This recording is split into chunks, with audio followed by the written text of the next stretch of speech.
Γεια σας. Είναι πολύ μεγάλη χαρά για μας όταν μας εμπιστεύονται έπιπλα για να τα αναμορφώσουμε. Και κυρίως είναι πάρα πολύ μεγάλη χαρά για μας όταν αυτά τα έπιπλα καταφέρνουμε να τα σώσουμε στην κυριολεξία την τελευταία στιγμή πριν την ολική καταστροφή τους. Έτσι έγινε και με αυτό εδώ το επιπλάκι. Μας το εμπιστεύθηκαν για να του δώσουμε μια δεύτερη ευκαιρία ζωής.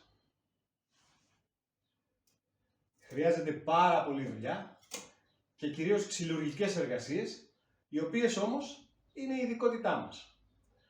Ας δούμε λοιπόν τι μπορούμε να προσφέρουμε σε αυτό το έπιπλο.